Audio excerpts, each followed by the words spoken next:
Dear students, welcome to my classroom of modern Chinese history. Today I am going to discuss on the ideas of Mao Zedong, how he tried to revolutionize the Chinese society. Who was Mao Zedong? Mao Zedong was one of the great political personalities who made China the Red China. That means under his leadership, the communists saw their victory in China. Mao Zedong was a dynamic personality. His ideas were very much commendable. How he saw the society, how he tried to implement the ideas of revolution, where he was trying to do some kind of experimentation with the Marxist ideology. He was a traditional modernizer. On the one hand, he had a lot of respect and admiration for the traditional Chinese culture and society. On the other hand, he wanted to change the Chinese society, where he was very much aware of bringing the new ideas of communism so that he would be able to make the society a classless society, a society which would usher no exploitation and would be away from the traumas of the traditional Chinese society. Mao was born into a peasant family at Shaoshan village in Hunan province on 26 December 1893. He devoted his heart and soul only to the tales of rebelling peasants fighting against the exploitative and corrupt bureaucracy. At the age of 17, he left home to pursue further study in Changsha, Hunan's provincial capital, where he was further exposed to the rebellion-oriented cultural environment of Hunan province. All of this helped to shape Mao's belief that rebellion is by nature legitimate. When Mao encountered the world beyond his home village, he saw a China that had been sinking into an ever-deepening national crisis in the face of incursions by the Western powers and Japan. Like many of his contemporaries, Mao was eager to find ways to save China and make the country strong. Mao did not view wholesale westernization as China's salvation. Unlike those of his contemporaries who traveled to Europe and Japan in order to seek truth, Mao believed firmly that the key to solving the problems facing China must be sought in China itself. The chief contribution of Mao in the field of political thought is his idea about revolution. In his book on contradiction, he observed that a revolution is generally caused by the internal contradictions that exist in a society. In a bourgeois society, there are contradictions or conflicts amongst the classes, particularly between the two main classes. They are the bourgeois and the proletariat. The contradictions assume such nature that this cannot be reconciled by adopting the normal procedures. The result is that the contradictions continue to plague the society, to kill the society, to ruin the society. Mao stated that the ills of the society can be removed by a revolution. He has said that the conflict between working class assumes such nature and dimension that it cannot be resolved by normal procedures or standard. These conflicts can be settled by countrywide agitation, which is revolution. A revolution, hence, is an act of violence by which one class overthrows another. This constitutes the central idea of Mao's theory of revolution. According to Mao, a revolution must be violent because the capitalists and reactionary elements will not accept the reasonable demands of the proletariats. Into his concept of revolution, Mao included another technique, that is guerrilla warfare, or to launch a sudden attack against the enemy. His theory of revolution also includes all sorts of conspiratorial practices. The chief objectives of Mao's revolution is to defeat the enemy from behind.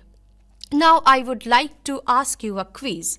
What technique Mao Zedong has or had adopted while formulating his theory on revolution?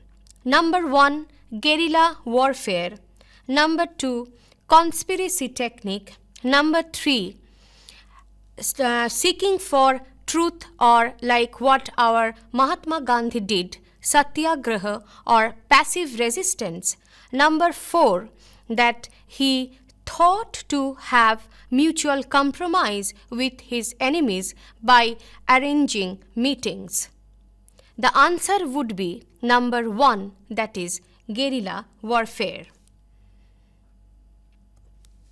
To Mao, the revolution had to be a permanent process, constantly kept alive through unending class struggle.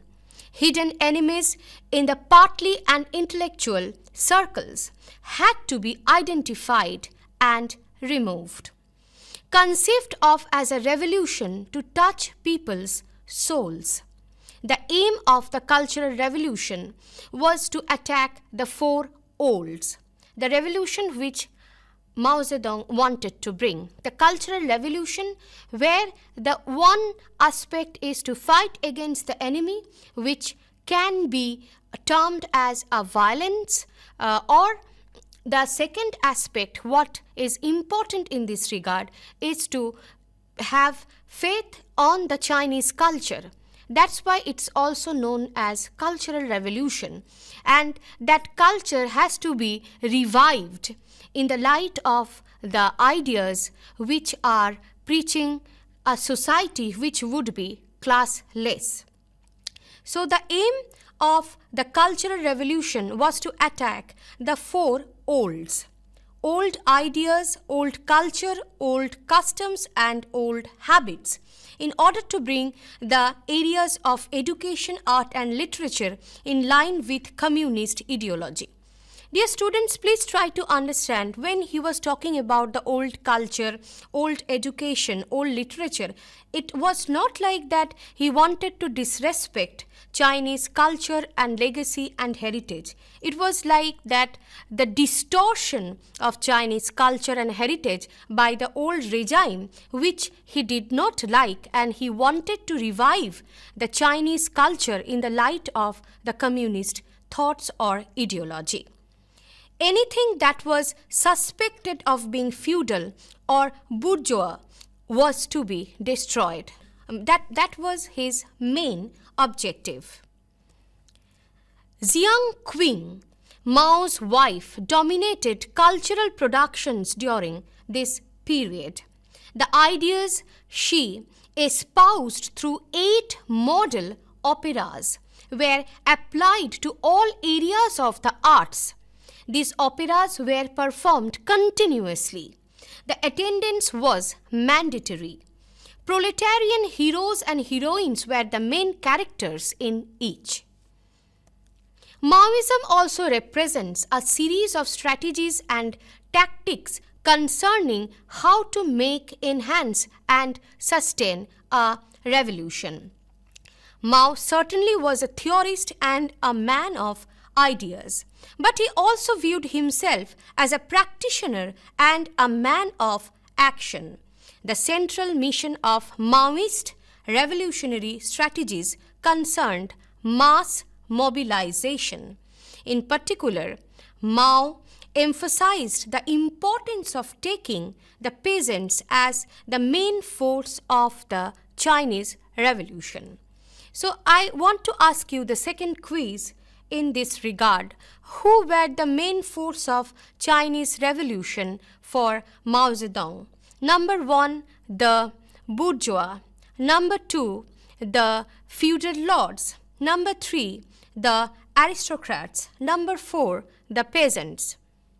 The right answer would be the peasants. The peasants, as he thought, would be the main force behind the revolution which he intended to bring upon in China.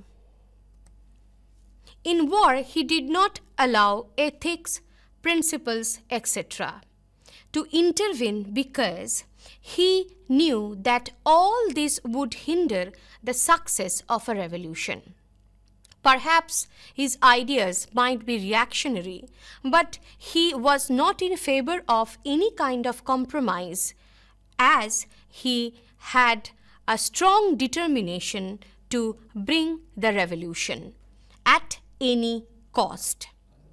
The guerrilla warfare and conspiratorial practice do not mean that he lost faith on the use of arms.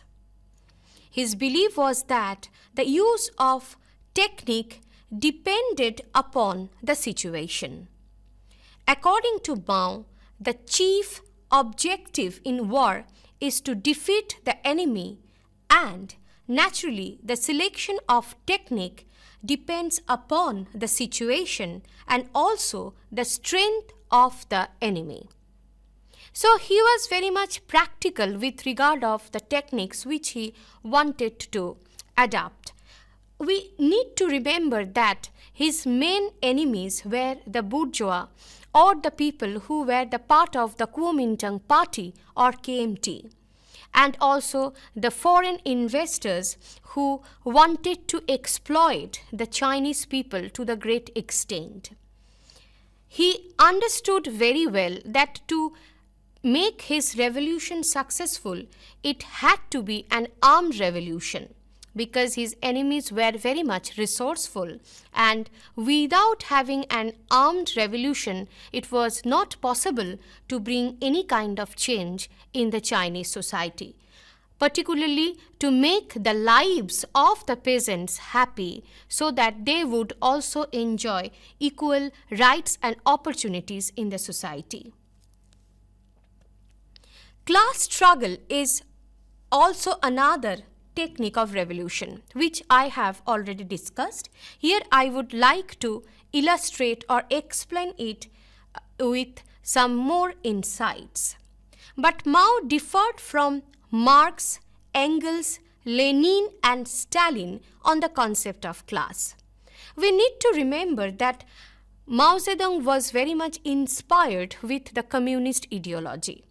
But his ideas on communism were perhaps differed from the ideas of Marx, Stalin and others, because he did some kind of what we can say the localization or the regionalization of the ideas related to communism.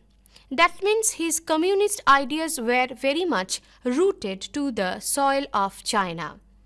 That's why he adopted new techniques, new thoughts, which were perhaps trying to give justice to the Chinese peasants or the working class people or the proletariats as a whole.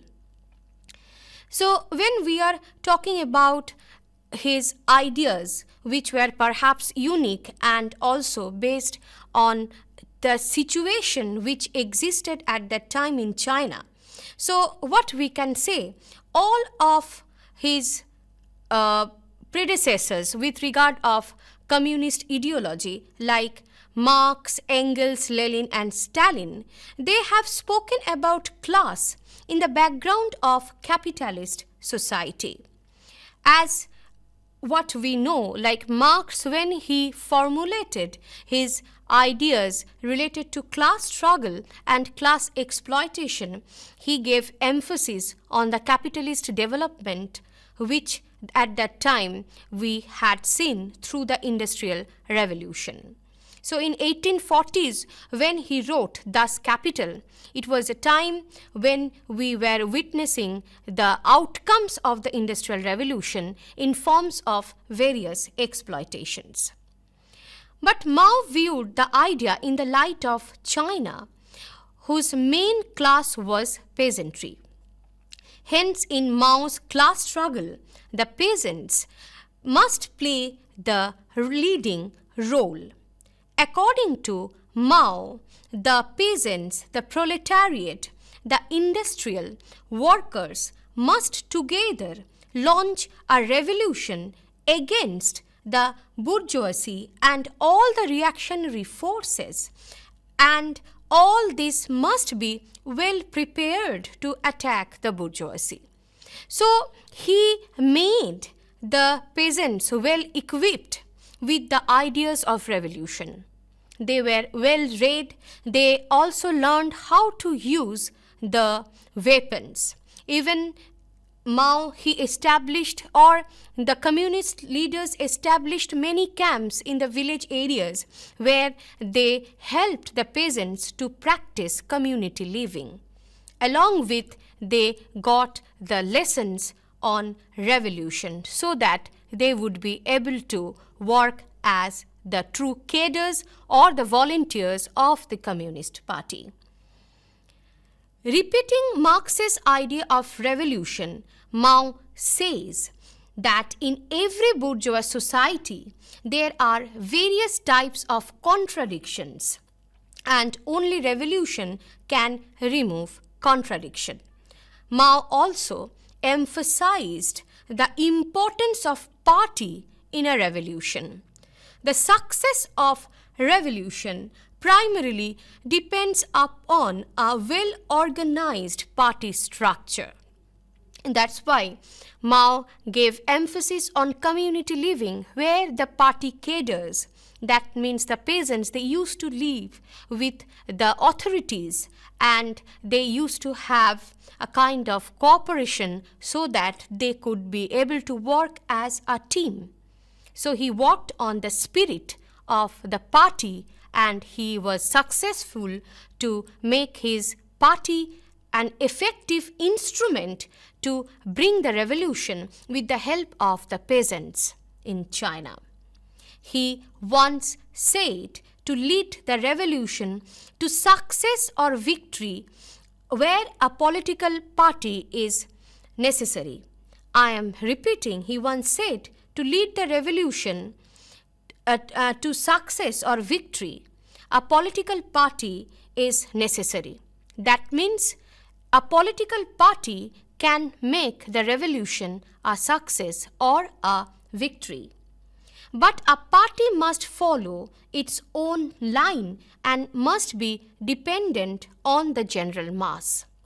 So, he gave emphasis on a party which is based on the support of the mass or the general people. Because without the general people, it's not possible to bring a change or a transformation in the society. If we would like to have a classless society, if we would like to preach the ideals of scientific socialism, what Marx stated, then we need to have a society, a place or a platform where the every sections of the society should have equal opportunities, rights and privileges. What exactly Mao Zedong wanted to practice in China? Mao also said that the party must not detach itself from the common people. So what he wanted to say, like that party should have a relationship, a strong cordial relationship with the mass so that both of them can act together. In On Contradiction, the book which was written by Mao, where he said that the contradictions or conflicts prepare the ground for a revolution, and it is the duty of the leaders to inspire the people for revolution. Because mere existence of contradiction can never be a cause of revolution. There would be disputes, there would be contradictions in the society, but it is the role or the duty of the leader to make people aware or sensitize with regard of the disputes or the contradictions, what he wanted to preach. At the right moment, people will utilize the contradictions in their own favor.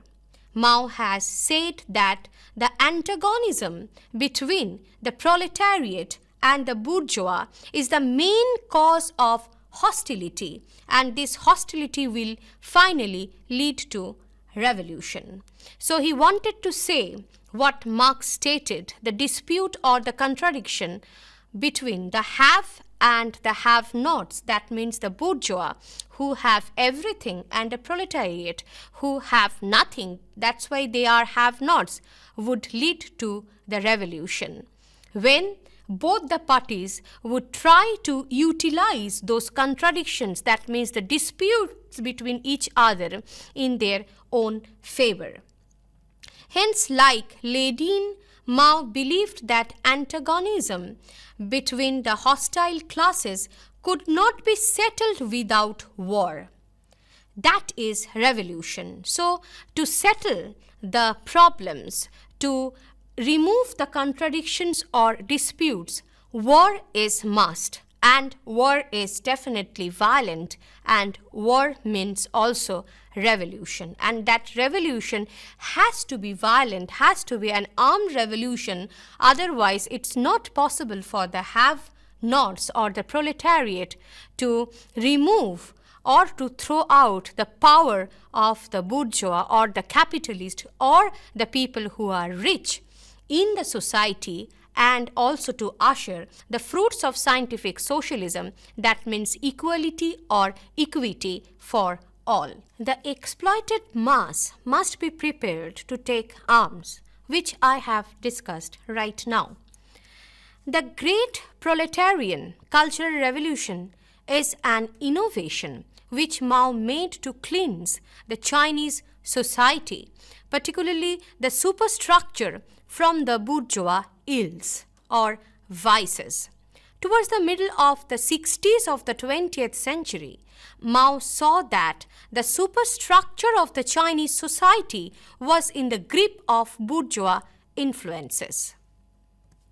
In order to stop this process, Mao called a new type of revolution, that is cultural revolution.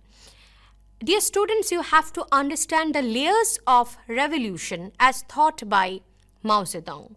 The first layer would be the violent revolution, where the proletariats, they are throwing the power of the bourgeois, or they are removing the power of the bourgeois, and which is only possible with violent means. And after getting the power to establish the principles of scientific socialism, the need to have a cultural rejuvenation or cultural revival is very much important. That's why the face of the revolution in the second layer would be cultural or intellectual. That's why it is a cultural revolution as well. What Mao exactly thought to implement. So now I'm talking about cultural revolution as thought or dreamt by Mao Zedong. Its sole aim was to free the Chinese society from all the undesirable elements and to set up a pure communist society in China. According to Mao and his followers, the revolution of 1949 freed China politically. But cultural freedom was badly needed. in order to guide the Cultural Revolution, a central committee of China's Communist Party was formed on 8 August 1966. The Central Committee stated that, I quote, "Cultural revolution touches people to their very souls and constitutes a new stage in the development of socialist revolution in our country." Unquote.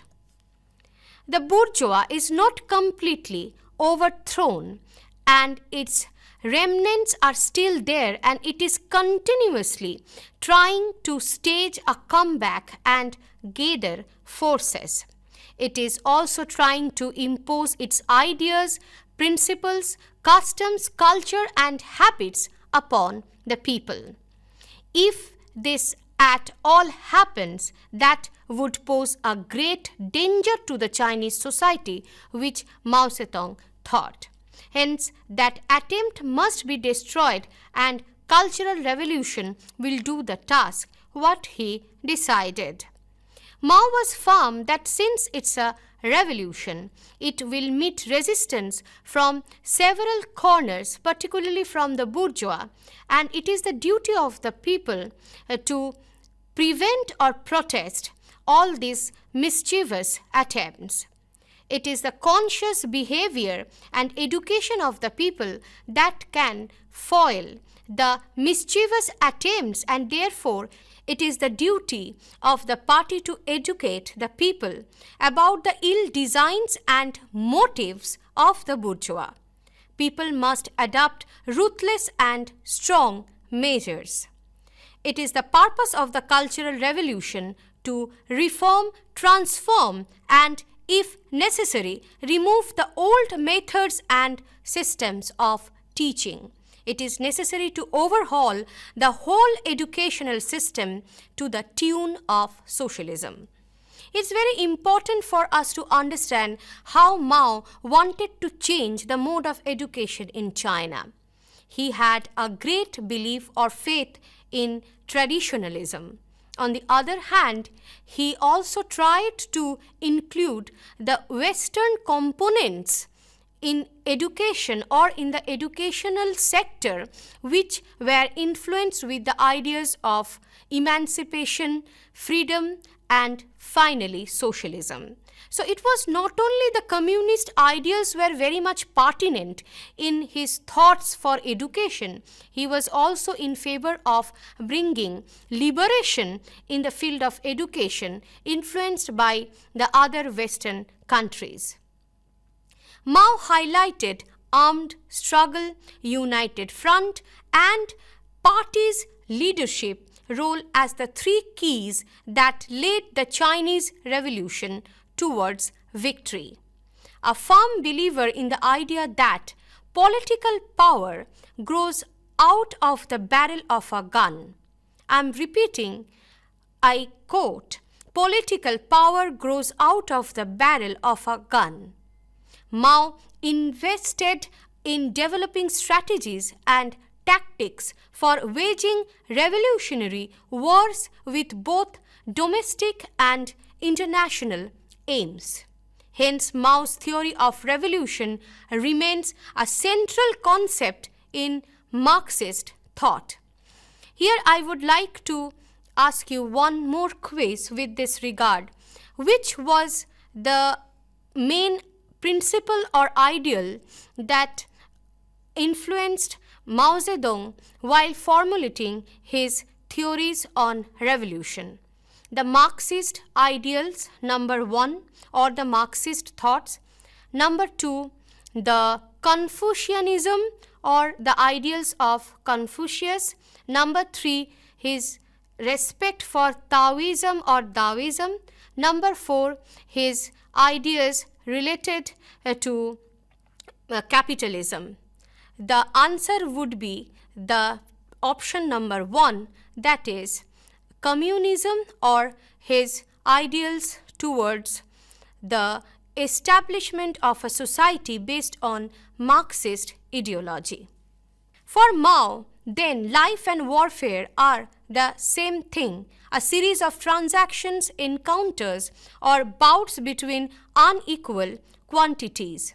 Peace and war are characterized by identity under certain conditions. This is perhaps why Mao calls his doctrine the algebra of revolution. It brings an unknown quantity into correlation or balance that might be called as temporary balance, and therefore makes it known. Knowledge can be acquired through struggle. If you want to know the taste of a pear, eat it. If you want to know how to make revolution, make revolution. The Chinese people obtained their knowledge of imperialism through struggle and so on. So he wanted to make revolution to understand revolution.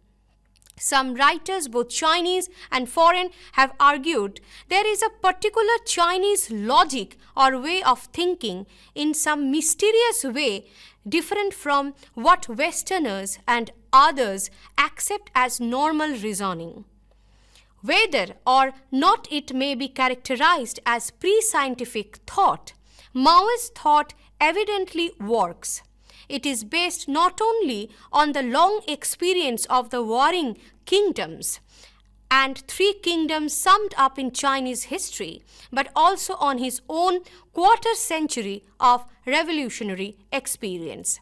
I would like to end my lecture with two quotations by Mao Zedong on revolution. The first, what he wrote in his book on contradiction. Revolutions and revolutionary wars are inevitable in class society, and without them it is impossible to accomplish any leap in social development and to overthrow the reactionary ruling classes, and therefore impossible for the people to win political power. The second quotation is from On Protracted War, which he wrote in May 1938. Revolutionary war is an antitoxin that not only eliminates the enemy's poison but also purges us of our own filth. Every just revolutionary war is endowed with tremendous power and can transform many things or clear the way for their transformation. The Sino-Japanese War will transform both China and Japan, provided China perseveres in the war of resistance and in the united front. The old Japan will surely be transformed into a new Japan, and the old China into a new China. And people and everything else in both China and Japan will be transformed during and after the war. Hope, dear students, you have liked my lecture on Mao Zedong, especially his ideas on revolution. Thank you.